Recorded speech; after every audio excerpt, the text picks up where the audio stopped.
8월의 마지막 주일 우리가 이제 요한복음, 마태, 마가, 누가복음을 읽었고 마지막 요한복음을 읽습니다. 요한복음은 마태, 마가, 누가복음과는 차이가 있습니다. 예수님의 공생애의 사건의 배열부터 시간에 대한 설명들까지 어느 것 하나 겹쳐지지가 않습니다. 그래서 공관복음은 함께 놓고 읽을 수 있어서 공관복음이고 이 제4복음은 함께 놓고 읽어지지가 않습니다. 왜냐하면 비교가 잘 되지가 않아요. 너무 차이가 크기 때문인데 몇몇 차이를 들어보자면 공생애의 기간이 요한복음은 3년이고 공관복음은 1년입니다.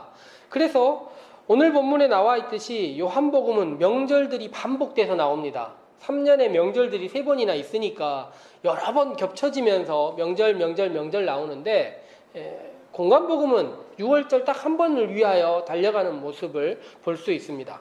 공관복음은 반복해서 기적이라는 말을 또한 사용하고 있는데 이 요한복음은 표적이라는 말을 사용하고 있습니다.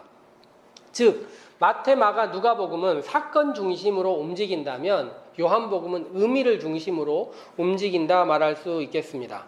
공관복음은 성찬식을 반복해서 말하고 있는데 이 요한복음은 성찬식이 빠져 있고 세족식이 들어가 있습니다.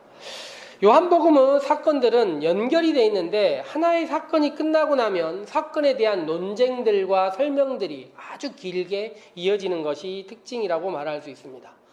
13장에 보면 세족식 이야기가 나오는데 세족식이 나온 다음에 예수님의 순환까지 몇 장을 걸쳐서 예수님의 영광에 대한 긴 신학적 이야기들이 나와 있는 것도 특징이라 말할 수 있습니다.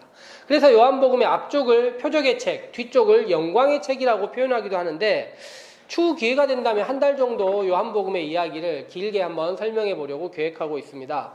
오늘은 그 중에 요한복음의 5장의 이야기를 한번 읽어보려고 생각하고 있습니다. 성경을 읽다가 보면요, 우리가 매주 성경을 읽고 있지만 기억에 남는 이야기가 있고 들어도 읽고 나면 잊어버리는 이야기들이 상당수가 있습니다. 사실 기억나는 이야기보다는 잊혀져 버리는 이야기가 몇 배나 많긴 한데요. 오늘 우리가 읽었던 성경 본문의 이 베데스다 환자의 이야기는 한번 들으면 사건의 내용 전체는 기억할 수 있습니다. 어떤 물이 끓어오르는 연못이 있었는데 그 연못 근처에 있는 누군가가 예수님의 치료로 낫게 되었다. 여기까지는 명확하게 기억할 수 있습니다. 그런데 이 이야기가 어떻게 끝났는지 그리고 마무리가 어떻게 되었는지는 참 기억하기가 쉽지가 않습니다. 오늘 우리가 읽은 본문에서 끝나는 게 아니라 그 이후에 안식일과 예수님이 누구인가, 주님은 무슨 일을 하는가에 대한 긴 논쟁들이 있는데 이것들을 다 이해하기가 쉽지가 않다는 것입니다. 치료는 받았는데 이후가 기억나지 않는 것. 이것이 요한복음의 특징이기 때문에 그렇습니다. 예를 들어 니고데모 이야기 혹시 3장에 있는 이야기를 기억하실 수 있습니다. 니고데모는 밤에 예수님을 찾아왔습니다. 예수님을 찾아왔더니 예수님께서 이야기를 해요. 물과 성령으로 나지 않으면 하나님 나라 들어갈 수 없다. 여기까지는 대부분 기억하고 있습니다. 너는 이스라엘 선생으로 왜 이런 거 모르느냐? 막 이런 얘기하고 있었는데 마무리가 어떻게 되었는지 기억나지가 않습니다. 사라져버리기 때문에 그런 것입니다. 니고데모라는 사람에 대한 사건으로 시작해서 의미로 마무리해버리기 때문에 그 중간 부분이 사라져버리는 것, 이것이 요한복음의 특징이라 말할 수 있습니다. 그러니 우리가 일상적으로 생각하는 내러티브의 중심을 두고 요한복음을 바라보고 있으면 요한복음에서는 혼돈에 빠지기가 쉽다는 것입니다. 시작과 함께 사건과 함께 의미가 어떻게 끝났는가를 기억하고 이 의미들이 어떻게 중첩되어 가는지 표적의 책에서 영광의 책으로 어떻게 바뀌어가는지를 고민해야 된다는 것입니다. 설교 시작부터 너무 어려운 이야기인데 어쨌든 그렇다는 겁니다. 다시 다음에 한 번 더 반복할 수 있는 기회를 가져보도록 하겠습니다. 오늘 성경은 베데스다라는 장소에 대해서 이야기를 하면서 성경이 시작됩니다. 베데스다 번역하면 자비의 집이라고 말할 수 있는데요. 자비로운 일이 벌어지는 일, 우리나라로 옛날로 치자면 해민원 뭐 이런 비슷한 이름일까요? 어쨌든 누군가에게 큰 은혜가 베풀어지는 좋은 장소라고 생각하는 그런 곳입니다. 성경에 따르면 하나님의 천사가 내려와서 물을 이렇게 저어줄 때 맨 먼저 그곳에 들어가는 사람은 고침을 받는다. 어떤 병이든 고침을 받는다. 이렇게 나와 있어서 자비의 집으로 얘기가 되어 있는 것 같습니다. 근데 오늘 우리가 읽은 성경에 보면 3절 중반부터 4절 마지막까지 중괄호가 쳐 있어요. 그리고 많은 학자들이 이건 후대 첨가다 이렇게 이야기를 합니다. 물론 우리가 여기서 지금 그것을 따질 수는 없지만 어쨌든 객관적 사실 위주로 살펴보자면 물이 간헐적으로 솟아난 것은 분명한 것 같고 그 물 안에 어떤 성분이 있는지 우리가 알 수 없지만 그 물의 성분으로 인하여서 치료받은 사람이 있었다는 것은 확실한 것 같습니다. 그런데 우리가 알다시피 하나의 사건과 이야기들은 와전되고 전파되면 확대 재생산되기 마련입니다.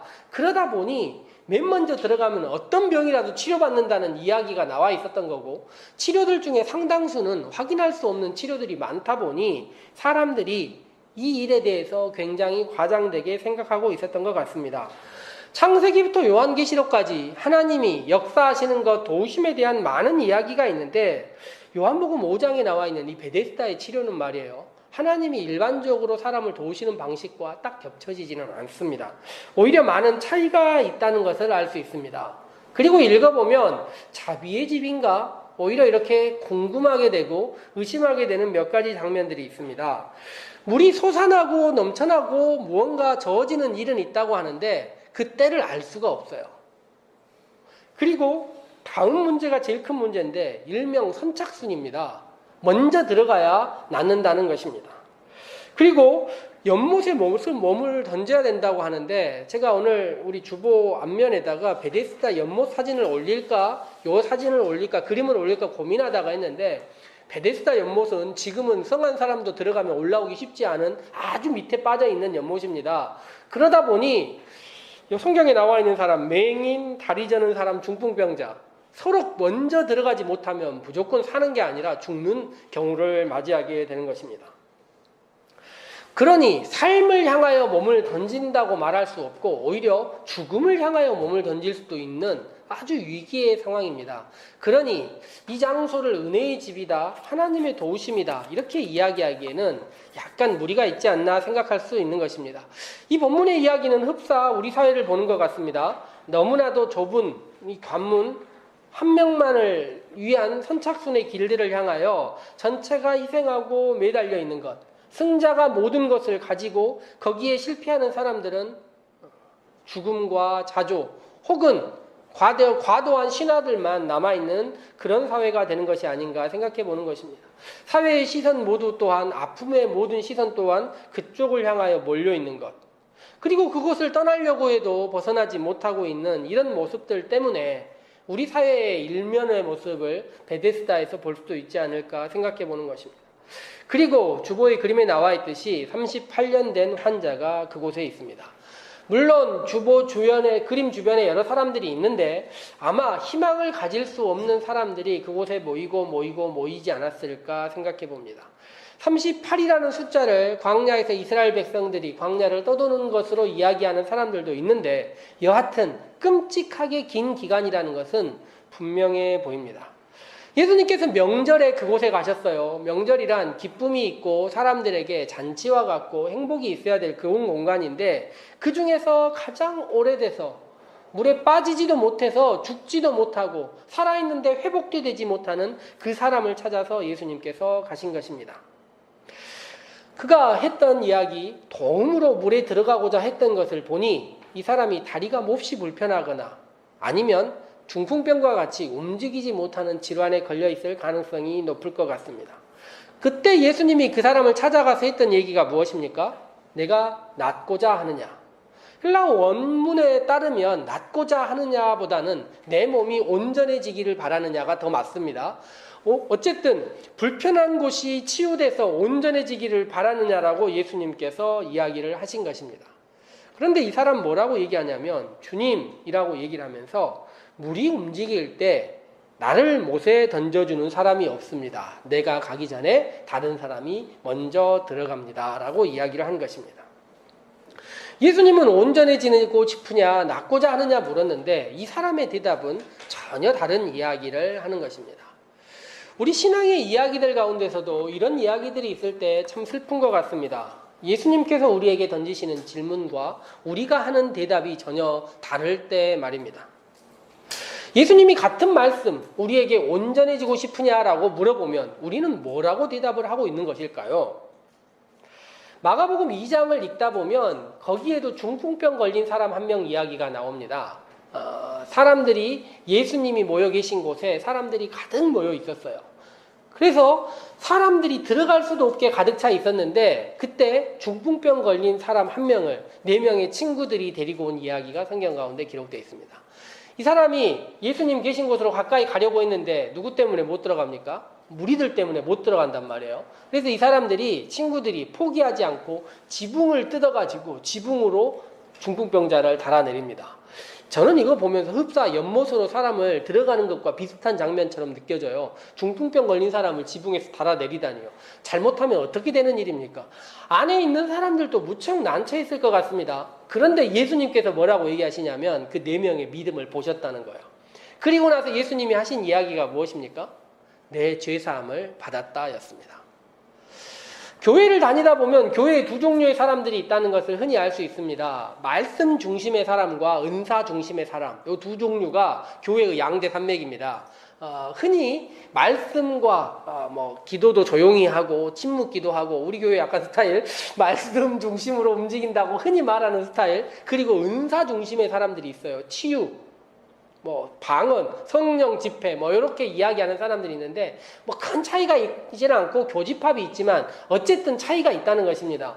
보통은 은사 집회 하는 사람들이 훨씬 세죠. 그런데 말씀 생각하는 사람들도 무시해서는 안 된다는 거예요. 치유받고자 들어오는데 이 사람들도 포기하지 않고 있었다는 것입니다. 그런데 성경에 보니까 뭐라고 적혀 있냐면, 예수님이 얘기하세요. 내 죄사함을 받았느니라라고 말했는데, 아무 일도 일어나지 않은 것입니다. 말씀을 듣고 있는 사람과 은사를 원했던, 치유를 원했던 사람들 모두 원했던 말이 내 죄사함을 받았느니라는 아니었다는 것입니다. 듣고 싶은 말이 뭐였어요? 내 자리를 들고 일어나라, 들고 걸어가라라는 말을 듣고 싶었는데 그 말이 나오지 않으니까 어떤 말에도 반응하지 못하고 있었다는 것입니다. 예수님은 우리를 온전하게 만들기 위하여 오셨는데 그것의 첫 번째로 죄사함에 대한 이야기를 하셨던 것이고, 하나님의 온전하심과 같이 우리도 온전하기를 바랬는데 사람들은 예수님이 온전하심을 우리에게 주어지기를 원하는 것이 아니라 내가 원하는 이야기를 듣기를 원하고 있다는 것입니다. 그래서 우리도 우리의 말과 우리의 기도가 어떤 것을 원하고 있는지를 늘 고민하고 생각해야 되는 것입니다. 한희철 목사가 이야기하듯이 언어의 한계가 믿음의 한계인 것처럼 여겨질 때가 많기 때문에 우리의 기도를 더 새롭게, 우리가 해보지 않은 언어들을 사용해보고 우리의 한계 안에 머무르지 않도록 노력해야 된다는 것입니다.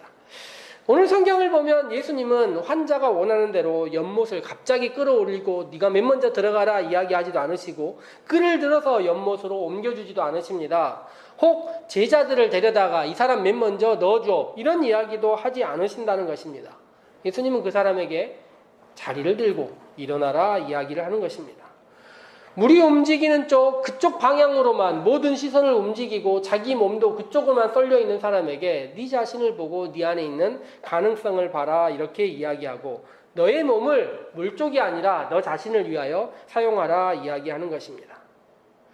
온전해지기 위해서는 자기 자신이, 첫 번째 뭐가 필요하냐면 자기 자신이 움직였던 방향, 우리가 늘 기적에서 봤던 것처럼 사람들이 몰려가는 그 방향으로 볼 게 아니라 예수님과 우리 자신이 무엇을 하고 있는가를 살펴야 한다, 예수님은 이야기하고 있는 것입니다.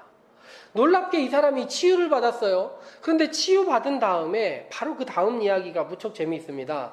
우리 성경을 읽으면 성경 바로 다음에 뭐라고 나와 있냐면 자리를 들고 걸어가니라 하고 이날은 안식일이니, 바로 이 다음 이야기가 나오고 있습니다.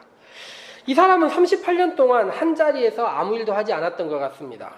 자리를 들고 걸어가는 일, 제도 속에 움직이는 그 어떤 것도 하지 않았던 것입니다. 그런데 자리를 들고 일어나자마자 이 사람이 제도 속에서, 종교의 규칙 속에서 무엇인가를 해야 된다는 것이 바로 드러나는 것입니다. 우리도 마찬가지예요. 신앙이란 믿음의 발걸음으로 새롭게 은혜로 거듭나고 무엇인가를 움직이는 순간 새로운 요소들을 늘 만날 수밖에 없다는 것입니다. 이때 무엇을 하느냐가 치료받는 것, 구원을 받는다 생각하는 것만큼이나 오히려 어떨 때 보면 더 중요한 것입니다. C.S. 루이스가 늘 하는 이야기 있지 않습니까? 신앙인이 지금의 상태에서 더 나아지려고 노력하지 않으면 반드시 더 나빠진다는 거예요. 우리가 더 좋은 변화를 위하여 조금의 발걸음을 움직이지 않는다면 반드시 지금보다 더 나빠진다는 것입니다. 38년 동안 그는 그냥 있었기 때문에 그는 어떠한 안식일의 죄나 다른 죄들을 저지르지 않고 살고 있었습니다. 그는 움직이기 시작하자 사람들의 관심, 제도 속에 들어가는 우리와 같은 일반 사람이 된 것입니다. 그리고 사람보다 제도가 더 소중한 사람들이 그의 주위에 다가오는 것입니다. 그는 주위에 있는 사람들은 38년 동안 누워있는 사람에게 베데스다 연못가의 사람들에게 관심이 없었습니다. 그런데 그가 안식일 날 걸어가는 모습을 보자마자 이야기를 하는 것입니다. 그의 삶의 무게를 지고 그의 자리를 들고 일어나는 모습을 보면서 당연히 하나님을 찬양하고 감사해야 될 사람들이 아닙니까? 그런데 그가 일어나고 자리를 들고 움직이는 모습만 본 사람들도 있었다는 것입니다. 그리고 그 사람에게 물어요. 네가 왜 지금 자리를 들고 걸어가느냐? 이 사람이 해야 할 말이 무엇이겠습니까? 당연하게 내가 38년 동안 움직이지 못하다 지금 움직이게 됐는데 그게 당신들이 지금 할 말이냐라고 이야기하는데 이 사람이 뭐라고 얘기합니까? 제도의 무게에 바로 짓눌려서 하는 말이 자기는 모른다라고 얘기합니다. 나를 낫게 한 그 사람이 나를 걸어가게 했고 나는 그 사람이 누구인지도 모른다 이야기하는 것입니다. 놀랍게도 그는 예수님을 다시 만난 다음에 자기를 걸어가라고 했던 그 사람이 예수라고 가서 일러 바치기까지 했던 것입니다. 예수님은 그를 만나서 뭐라고 이야기를 합니까? 더 심한 것이 생기지 않게 다시 죄를 범하지 말라 이야기를 합니다. 그는 아무것도 모르고 있었을 때 자신에게 다가와서 말을 걸어주는 그 사람에게 예수님을 주님이라고 이야기를 했습니다. 정말 주님이라고 그랬어요. 그런데 치료받은 후에 그는 주님을 그냥 예수라고 담백하게 부릅니다. 너무나 평범하게 자기를 고친 이는 예수라고 이야기를 하는 것입니다. 치료를 받은 다음에 치료라는 것, 변화라는 것, 구원이라는 것 이것들이 우리의 삶에 기회가 되기도 하지만 더 나빠질 가능성도 만들 수 있다는 것을 기억해야 되는 것입니다. 구약성경 사무엘상 23장을 읽다 보면 사울에 쫓기는 다윗의 이야기가 나옵니다. 사울은 병적으로 다윗을 추적하죠. 도망치던 다윗은 어느 날 그일라라는 동네에 블레셋 사람들이 공격 온다는 이야기를 들었어요. 그일라 사람들이 1년 동안 농사를 지은 다음에 그걸 추수하는 계절이 됐는데 블레셋 사람들이 때마침 그것을 빼앗으러 온다는 이야기를 들은 것입니다. 다윗은 그곳을 돕고자 하는 마음이 있었습니다. 그런데 함께하는 사람들이 뭐라고 이야기해요? 지금이 그 사람 도울 때냐 이야기를 하는 것입니다. 지금 우리 몸이나 잘 보존하자 이야기를 하는 것입니다. 그래서 다윗이 하나님께 기도합니다. 여기가 다윗이 공식적으로 하나님께 처음 기도한 곳입니다. 시작한 때예요. 다윗이 기도했더니 타인을 위하여 기도했더니 하나님이 응답하십니다. 가서 도와라. 반복해서 이야기를 하세요. 다윗과 함께한 사람들은 그릴라를 도와서 블레셋 사람들을 물리친 것입니다. 사람들 다윗을 어떻게 생각했겠습니까? 그 어려움, 쫓기는 과정 가운데서도 자신을 도왔던 다윗을 말입니다. 그런데 이 다음이 문제예요. 다윗이 그일라에 있던 소문을 듣고 사울왕이 하나님이 나를 도우셨다. 갑자기 이런 멘트를 던집니다. 그가 들어갔으니 내가 잡아야겠다 이 얘기를 하고 사울이 온다는 이야기를 다윗이 들은 다음에 하나님께 기도합니다. 사울이 올까요? 하나님 딱 쿨하게 얘기하시죠. 온다. 그 다음 얘기를 합니다. 그일라 사람들이 자신을 사울에게 내줄까요? 하나님 뭐라고 이야기하십니까? 내준다. 다윗은 그일라를 떠나는 것을 볼 수 있습니다. 이것은 사람들의 속성입니다. 도움을 받았지만 상황 속에서 늘 자기 자신의 위치를 정할 수밖에 없다는 것입니다. 슬프게도 그일라라는 지역이 다윗에 이렇게 도움을 받았는데 이후로 성경 가운데 지명이 단 한 번도 나오지 않습니다. 저는 우리들이 예수님께서 그 사람에게 다시 나타나셔서 하셨던 말을 기억하면 좋을 것 같습니다. 예수님께서 뭐라고 이야기를 하셨냐면 다시는 죄를 짓지 말라 이야기를 하셨어요. 근데 어떻게 다시 죄를 짓지 않을 수 있겠습니까? 요한복음 8장에서요. 가늠하다 잡힌 여인이 돌에 맞아 죽을 뻔했지 않습니까? 예수님께서 그녀를 살리신 다음에 뭐라고 이야기를 하시냐면 다시는 죄를 짓지 말라고 이야기를 합니다. 이것이 가능할까요? 다시는 죄를 짓지 않는 삶이란 말입니다. 요한복음은 표적의 책에서 영광의 책으로 변화된다, 진행된다 이야기를 했습니다. 표적이 반복됨에도 불구하고 요한복음이 우리에게 보여주는 것은 언제나 예수님에 대한 적대와 예수님에 대한 고발, 그리고 수없이 많은 사람들의 배신입니다. 치료와 기적들은 언제나 오해와 문제들만을 더 일으키고 있다는 것을 보여줍니다. 그래서 예수님께서 하시는 이야기는 무엇이냐면, 우리가 치료와 기적 혹은 구원, 우리의 삶의 변화, 우리의 일대기적인 바뀜, 여기에서 멈추는 것이 아니라 그 다음 과정 하나를 원하시는 것입니다. 그것이 무엇입니까? 다시는 죄를 짓지 않는 삶입니다.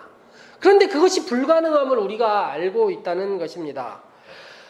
그래서 예수님께서 하신 이야기, 요한복음이 시작하는 이야기의 첫 번째가 무엇이냐면, 요한복음 1장 이렇게 시작하면서 이야기를 해요. 빛이 어둠 가운데 어둠이 빛을 이기지 못했다. 예수님께서 다시는 죄를 짓지 말라 이야기하시는 것은 우리의 변화된 자리, 기적의 자리, 표적의 자리, 구원의 자리에서 우리가 죄를 향한 방향, 어둠의 방향으로 움직이려는 노력을 멈춰라 이야기하신 것입니다. 우리의 삶 가운데서 어둠이라는 것, 두려움이라는 것, 공포라는 것, 죄를 향한 마음이라는 것은 언제나 우리에게 빛은 오지 않을 것처럼 이야기하는 것입니다. 38년이나 빛을 보지 못한 사람처럼 빛은 없어라고 이야기하고, 이 어둠 속에서 좀 더 나은 길을 향해서 나가봐 라고 이야기하는 것입니다. 이것은 흡사 복음서에 나와 있는 사탄의 거래와 비슷하게 우리를 향하여 계속 다가오는 이야기들이라는 것입니다. 그런데 예수님 뭐라고 이야기하십니까? 빛과 같이 오셔서 다시는 죄를 향하여 가지 말라. 무슨 말입니까? 나를 따르라. 내가 빛이니 나와 함께 하려고 하는 그 노력, 오늘의 한 걸음 더 나아가려는 그 노력들 가운데서 어둠이 다시는 여러분을 이길 수 없다 이야기하는 것입니다. 요한복음의 기적들, 사건들은 빛과 같은 예수님이 우리에게 오셔서 나와 함께하자, 나와 동행하자라고 말씀하시는 선포라 말할 수 있습니다. 그리고 그 말씀의 기운들, 그 말씀의 선포는 여전히 우리 가운데 있다는 것입니다. 그러니 우리의 일주일, 우리의 삶이 어둠이 우리를 향하고 우리를 누르려고 할지라도 절대 빛을 이길 수 없음을 기억하고, 두려움을 주는 어둠을 이겨내고 빛과 같은 주님과 동행하여서 주님이 우리에게 원하시는 죄를 향한 걸음이 아니라 빛을 향한 걸음, 영광의 주님을 닮아가는 그런 걸음을 살아가시는 우리 살림의 성도들 되기를 소망해 봅니다. 함께 기도하도록 합시다.